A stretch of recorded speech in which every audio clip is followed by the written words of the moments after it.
I reddit her. What are you starting to hate as you get older? Ads. I used to accept them as just part of life. Now I'd rather not watch whatever it is at all if there's going to be ads in it. Yep, my girlfriend really wanted an Alexa with a screen in the kitchen. I didn't want to be a dick and tell her no, so I got her one for her birthday. It shows ads on its screen, and part of me dies inside every morning, knowing one of the first things I see for the day as I make my breakfast is some ad for something I don't give a rat's left nut about.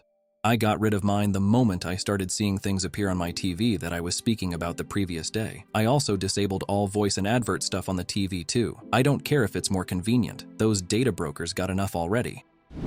Fun experiment. Take a device like this that promises, we totally aren't listening to every single word you say in order to advertise to you. When you're about to go on a weekend trip, put that device in front of the TV while you're gone and leave the TV playing on a Spanish-only channel. If all your ads are in Spanish when you get back, the device is spying on you. Years ago, I remember reading so many passionate rants from people who claimed that it just wasn't possible for your phone to be listening to you all the time, and how anybody who thought that was happening was tech illiterate. One night, I was at a DIY rock show where not one, but two guitarists' straps failed. Same band, same set. It was wild. After the set was done, I went to them and told them of the wonders of strap locks. 10 minutes later, I'm scrolling Facebook, and there are ads for strap locks in my feed. After that, I didn't give a shit what the tech nerds had to say. Your phones are always listening. Loud noises. The other day, I was woken up by the most absurd noise. I jumped out of bed thinking, what the hell that sounds like? Someone is banging on my door with a pot. It was my 2-year-old, and he was banging on my door with a pot. It doesn't get better for a while. When my son was in high school, I woke up in the middle of the night to the sound of glass breaking. A lot of glass breaking. My son, in his sleep, somehow bumped his nightstand and knocked 3 drinking glasses in the floor. The collection of glasses on his nightstand was an entirely different problem. My mom, who's 75, was visiting me, and the kids outside were playing and being loud. I had the windows open, and I was like, these damn kids are so loud. Mom was like, they're just playing and having fun. It was then that I realized I'm becoming an old man at 36. One time, I was awakened by a whistling sound. I sat up, but it stopped, so I sat there, waiting for it to repeat. My wife then wakes up too, and I told her there was a strange noise. We sat for a while. Nothing happens, so we lay back down. A few moments later, I realized my nose was whistling while I breathed. My wife hit me with her pillow. How people drive. Also, driving at night. I don't know if it's LED headlights or what, but it's not the same as it used to be. It used to not matter to me in the slightest, and now I'm like, wow, I can't see very well. Oh, trust me, the newer cars are the fucking worst. The headlights are so bright it's like staring at the sun. In my opinion, the worst culprits of bright lights are Acura, Tesla, and Ford. There are way more culprits, but those manufacturers consistently have such bright lights it blinds me every time I pass them. I have astigmatism in both eyes. Eyes are basically shaped like rugby balls instead of footballs, soccer balls for my US pals across the pond, and driving at night is almost impossible due to glare of all lights, including street lights, as they essentially are just giant streaks of light engulfing my entire field of vision. The internet. I feel like I grew up with the internet with all of its quirks and oddities, but now it has become segmented into the major platforms, and the majority of online conversation feels increasingly negative. I hear you, as Gen X. I feel like I grew up in the golden age of the internet. These days everyone is angry, and bots are running rampant, and AI image generation is just about good enough that you can't be totally sure anything is real or fake at first glance. Dark days ahead, it seems, at least for the internet.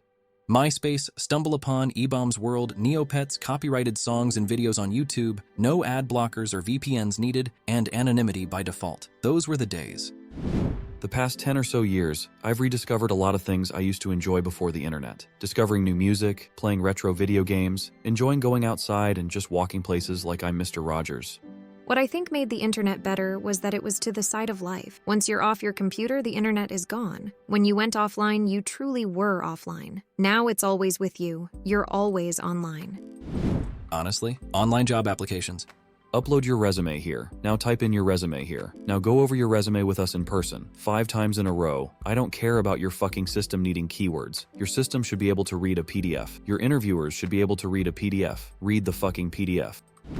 I had a meeting this week to sync on planning, and they asked me to start. It was my first time doing one, and I was confused what they were asking me to do. After some back and forth, so you want me to, what? Read the planning doc I wrote, that I sent to everyone last week, that we're all looking at, out loud? Their answer? Yes, please. Plus, some corpo speak about how it would sync us up. I read my fucking doc out loud. Then the other guy read his fucking doc out loud. That was the meeting. This juxtaposed against the company always reminding us we're a startup with limited funding, so every hour counts. As I grow older, I hate work more every day. The ones I hate are the ones that requires 5 references, like what the fuck? How about the pre-interviews that ask you, like, 40-50 psychoanalytical questions about how strongly you agree, disagree with certain scenarios? Spectrum made me do it 3 times in 1 year, and I didn't get a job I was overqualified for and willing to accept entry-level pay for. They called me 2 months after my 3rd in-person interview, asking me to resubmit my application, and I told them, literally, fuck off. Then they ask you to type in all the same info that's already on the CV they ask you to upload. I'm like, motherfucker English, motherfucker do you speak it? In my inside Samuel L. Jackson voice. I don't apply for jobs that require application forms. I only apply for jobs that require a CV. If you want me to jump through hoops even before I'm employed, that's not a good sign or the type of organization I want to work for. I only apply for jobs I can quick apply to on Indeed. I don't have the patience to answer several paper packets of applications all asking the same thing just to get a callback. I'll answer them when they're interested in my experiences. A lot of my job, librarian, is helping people navigate the online loopholes to get a job. A lot of them are retirees who thought Social Security would be enough to live on and were sorely disappointed. They came up in an era when you went door to door with a resume and a winning grin. Having to tell them that the workforce has changed breaks my heart every time. Going out. I hate it so much. I thought I was an extrovert, but it just turns out I usually just got drunk when I went out.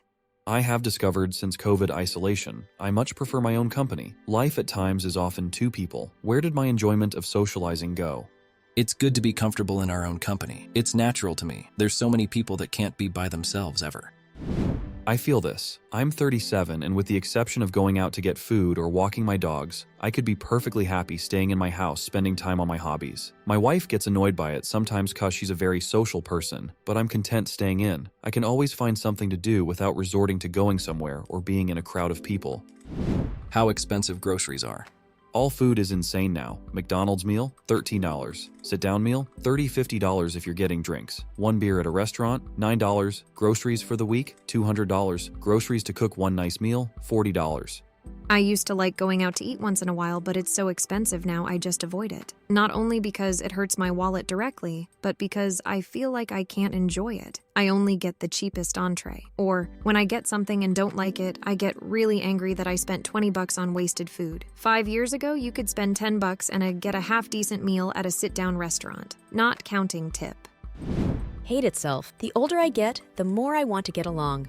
I think I'm getting angrier. I used to be a pretty fun-loving young man. Wanted everyone to be friends. Now I think I'm getting old. I just turned 30. I feel I'm more bitter, and I hate that. Want to keep that love for people and happiness. Kinda upsets me. Putting it in text to read makes me sad. Just how legitimately stupid so many people seem to be. I know it's society as a whole entering this new era of open and unashamed ignorance, but it's really, really fucking annoying. Now, on the one hand, I understand people used to be dumb as well, but at least people had some sense of shame about it. Instead, now they seem to wear it as a badge of honor. It's sickening on a deeply disturbing level.